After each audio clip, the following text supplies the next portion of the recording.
Hello everybody, this is Marty from Marty's Moccasins and Things. You can find me on Facebook. If you like this video, go ahead and hit that like. If you want to see more, go ahead and subscribe. And if you want to see them as they show up, go ahead and hit the little bell so you get your notifications. The next few videos I'm going to do are going to cover stones with holes. And a little more light on the subject. Stones with holes. They are absolutely the easiest ones out of the group to wrap. The holes come in different sizes sometimes. This one is a pretty good sized hole. This is a red faceted agate. Can't really see the prettiness of this. There we go.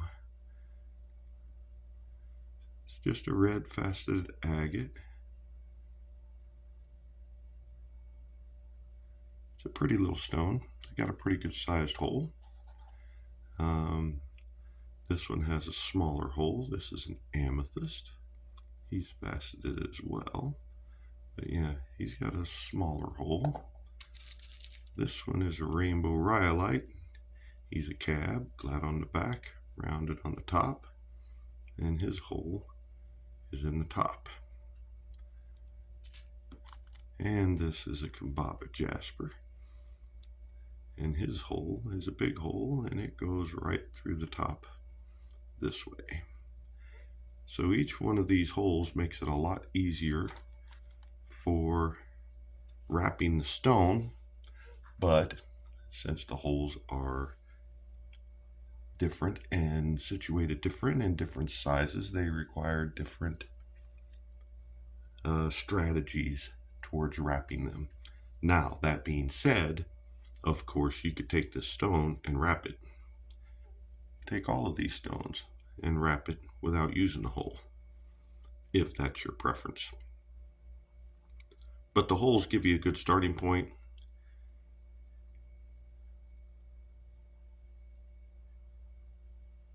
So of course, first you want to look and see which side you want to be the front.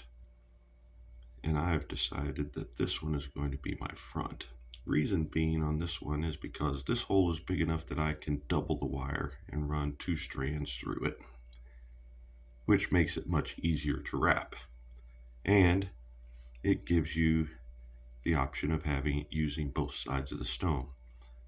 One will just be a blank stone, and the other side will have the decoration on it.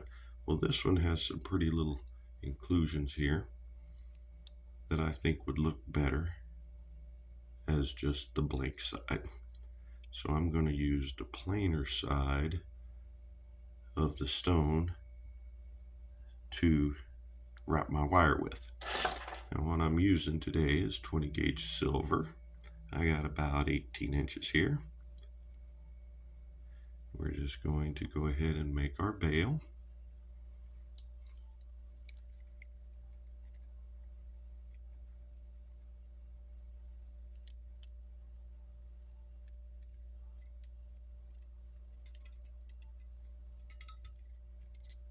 I'm just using one of my simple bails. I have videos of those if you want to go back to the front to where I first began and watch some of those. I'm going to give it a couple of twists to lock it in. Then I'm going to bring my wires together. Make sure that they're not bent too far out of sync with each other, because if they are, then they won't go down through the hole very easily. Sometimes the points will grab the side of the stone inside the hole and it won't go through. But as you can see, that one slides all the way through. Orient my bail the way I want it to be. Pull it down tight. And there we go. Like I said, I want to use this side, so make sure you're doing the side that you want. And at this point, the stone is in there. It's going nowhere. So now all you have to do is whatever pretty design you want to do. So that's what makes this the absolute easiest. I'm just going to throw a loop here. Ooh. Throw another loop over here.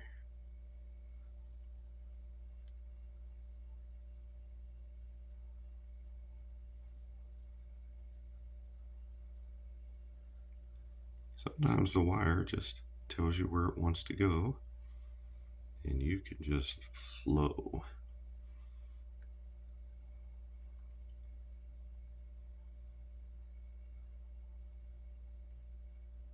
As I've said before, I don't have any super designs in mind when I grabbed the stone. So I had no idea that I was going to make this stone look like this when I started. But here we have it. I'm going to pull it up a little tighter and make my first wrap around my bale. And then we're going to look and see. Make sure everything's laying the way I want it to lay. That's fairly pretty.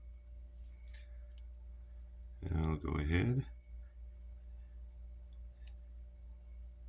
and scarf my bale.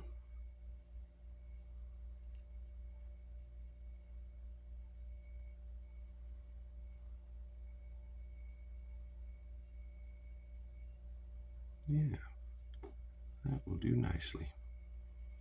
Pull it out just a little. Snip it off.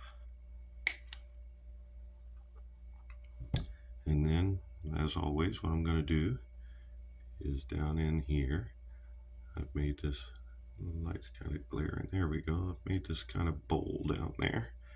And we're just going to tuck you right into bed. And squeeze it in there just a little bit and push it down in the bowl.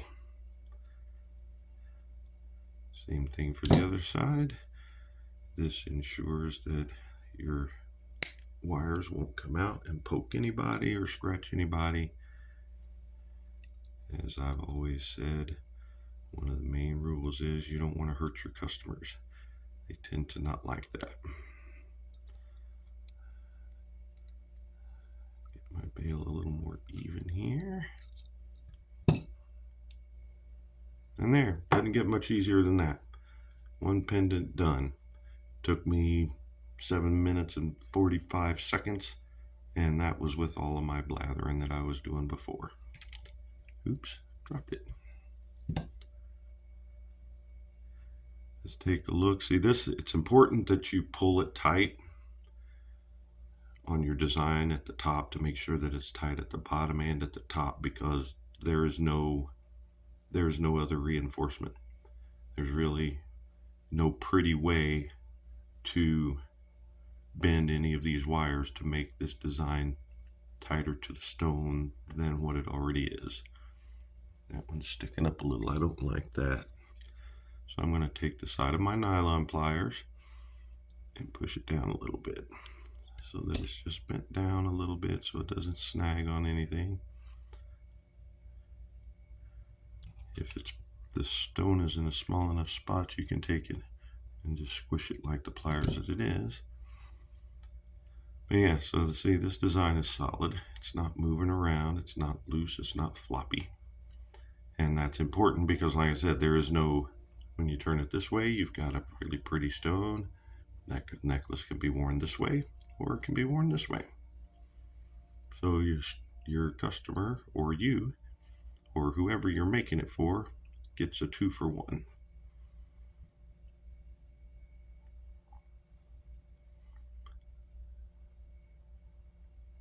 So there we go. There we have that one. Very pretty red faceted agate, made even prettier by the wire in your designs, and it's a 2-sided necklace.